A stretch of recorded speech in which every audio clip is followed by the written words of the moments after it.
I feel like I'm living in 2055 using these. Seriously, it blows my mind that most of us are sitting around with TVs on the wall and phones in our hands while other people are out there building stuff like this and living in a different world. Let me show you what I mean. These are the Viture Luma Ultra XR glasses, and when you're wearing them, they project a massive 152-inch screen right in front of your face, or even multiple screens if that's how you roll, and as you can imagine, it's pretty dang cool. It's cool for a number of reasons. It's immersive, portable, and it's private. Nobody knows what you're doing. You could be sitting next to someone researching how to put on Juggalo makeup, and they'd have no idea. They connect directly to your phone, computer, or you can use their dock, which connects almost anything via USB-C or HDMI, like a Switch, Xbox, or Apple TV. They also have a fancy neckband that's really slick too. More on that in a bit. Now, I also have the Meta Quest 3S at home, and while that's cool too, I'll be honest, it feels kind of ridiculous to wear. You can't have a serious conversation with someone who's not also wearing one. It's like showing up at a Halloween party where everyone is dressed in normal clothes. You just can't have a deep conversation when you're dressed up like a juggalo and they're not. What is it with juggalos? With these, it still feels a little weird wearing sunglasses indoors or on a train, but they're way more low profile than a full headset. Some people might not even notice you're wearing futuristic tech at all. So if you're curious whether display glasses are the future or just a cool new toy, let me share my experience with the Viture Luma Ultras and whether or not they're worth buying. Let's go. I'll first talk about what these are, a few specs, then I'll share real world use. These are XR glasses, that stands for extended reality. They project a virtual screen or multiple screens right in front of your eyes for entertainment, productivity, and often subtle overlays like notifications. It's hard to capture exactly what it's like using them through video, but I'll do my best to use B-roll to give you an idea of what it's like. Unlike VR headsets that isolate you in a digital bubble, these let you stay aware of your surroundings, which is super useful if you're at home or the office, so you don't look like an inaccessible cyborg. These use Sony's micro OLED displays with what's called a birdbath optic system. Basically, a curved semi-transparent mirror that projects the image straight into your eyes. Sounds weird, but your eyes quickly adjust. And once they do, it looks fantastic. You can fine-tune diopter and axis adjustments for perfect clarity, and when it's dialed in, it's crisp. They claim 4K-like image, and yeah, it's sharp, colorful, and bright. You can see pixels if you stare, but overall it's excellent. Especially compared to something like the Meta Quest 3S, these are way more sharp. And I usually keep the brightness at around 60% too. That's how bright these get. And the best part, these bad boys have 120 Hz screens, which means you can play games up to 120 frames per second, buttery smooth. Every screen should be at least 120 Hz. It also has built-in speakers by Harman Audio, and honestly, they're better than I expected. No deep bass or anything, but the clarity is great. However, FYI, people can hear it around you if you have the volume turned up.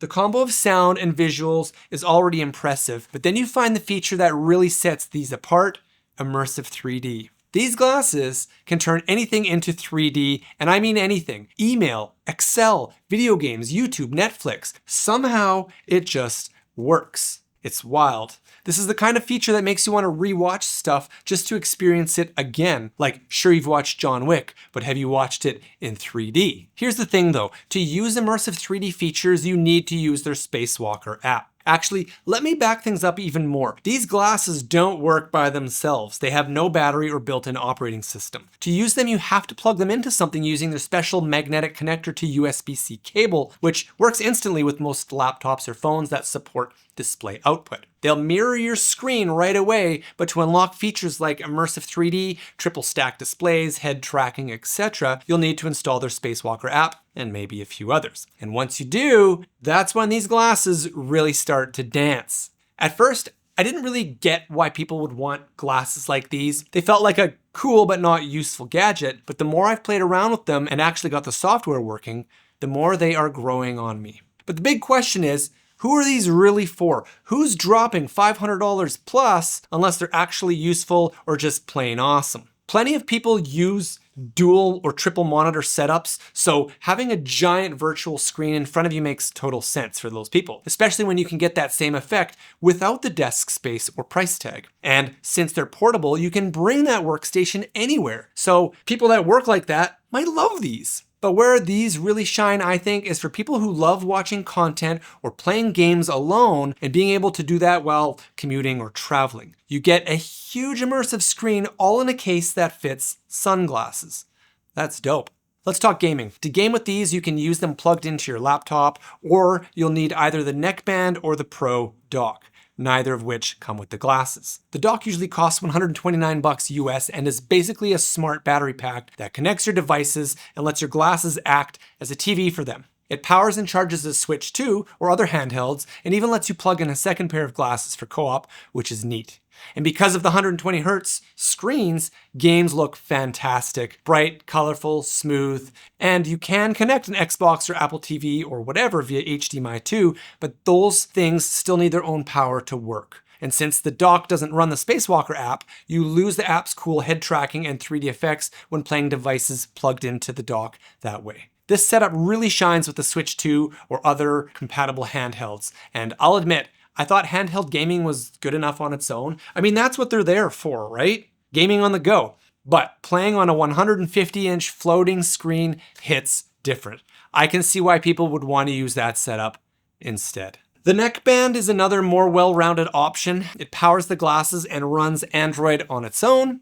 It's basically a tiny computer you wear, and you can pair a mouse, keyboard, or Bluetooth controller to it. I did find when I installed games on the neckband, the resolution didn't look as good as it did while gaming on my MacBook or the Switch, but I imagine as the tech improves, so will the games. You can use services like GeForce Now too, which is gnarly, but I haven't tried that out yet. This is the setup you get when you want to work or play on the go and you don't want to lug battery packs or your laptop with you. The neckband isn't cheap though. It costs $299 US and has some really slick features, which maybe I'll get into in another video. Viture also recently teamed up with 8BitDo to create custom controllers that feel Xbox quality, which I was really impressed with. Playing Diablo Immortal or Call of Duty this way feels next gen. Like sitting on the SkyTrain, going to work, or waiting for a plane, controller in hand, playing your game of choice on a floating theater-sized screen. It feels like the future and I love it. But I'll be honest, while I do love it, it's not perfect. First, there's the learning curve. The software mostly works, but sometimes it's finicky and you'll need to reboot or reconnect. They're improving it fast though, and I respect that.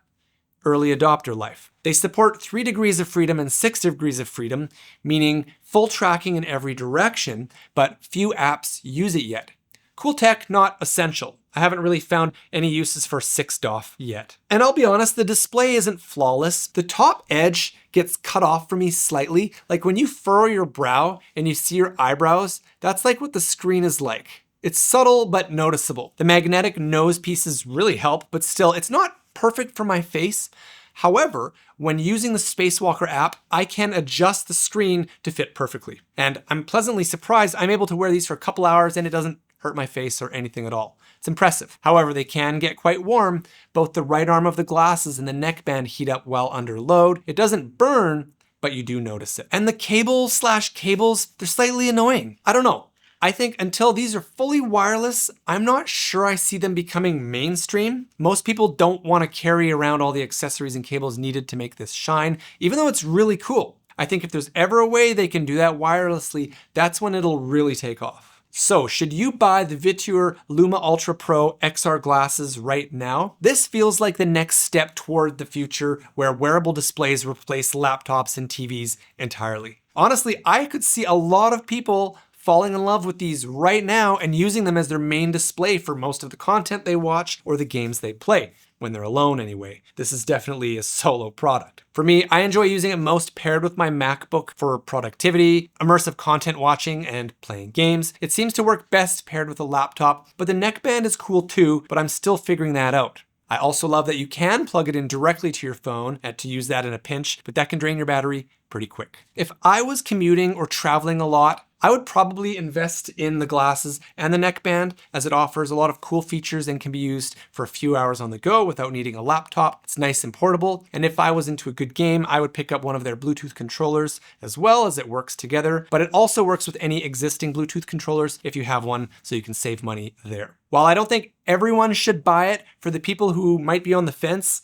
yeah, I think it's a good time to buy it right now. I don't see the jump to the next level coming anytime soon. This offers almost a movie theater-like experience wherever you go. Meta's Ray-Ban glasses don't offer immersion like this for content, and wearing a headset is still fun, but it still feels too ridiculous anywhere outside of the home. This is the sweet spot at the moment for a portable, low-profile, high-quality workstation/theater for those that take time to properly learn how to use it. The quality for each piece of their tech is top-notch, especially the glasses. It's exciting every time you use it, and it gives you a private, cinematic experience anywhere. This feels like a glimpse into what will eventually become normal. The hardware is solid, the support's great, and Viture clearly isn't going anywhere. So yeah, I think this is a safe buy for early adopters, commuters/travelers, and people who love fancy tech that actually feels futuristic. Using this stuff just feels like you're a step ahead of everyone else, you know? It's not for everyone yet,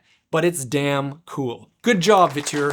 This is some cool stuff that you're working on, and I can't wait to see what you do next. I'm going to keep experimenting with these glasses because they keep getting more and more fun to use. There will be a good chance I talk more about these in the near future once I've unlocked some other cool ways to use them. I feel like I'm just scratching the surface. If you are interested in these or are wondering just how cool they actually are, I'll share the best deals and any discounts I can get in the pinned comment and description below. They come with a 30-day full refund guarantee with no restocking fees, so you could try them out, then decide if you want to keep them. I'm just saying. If you have any questions about them or what else they can do, let me know in the comments below and I'll do my best to answer, or contact Viture and get them to answer it for you. I wanted to keep this video entertaining, so I didn't really get deep talking about the specs, etc. So let's chat more in the comments if you want. As always, thanks for watching. If you're new here, I love finding products that make life better or more interesting. If you like that kind of stuff, subscribe to the channel. I'd love to have you. And if you're able to take a quick moment to thumbs up the video, I would really appreciate it. It tells YouTube I'm doing a good job and helps the channel grow. In case you missed my last video, check that out here. Otherwise, here's what YouTube thinks you'd like to watch next. See you next time on Upgradeitis.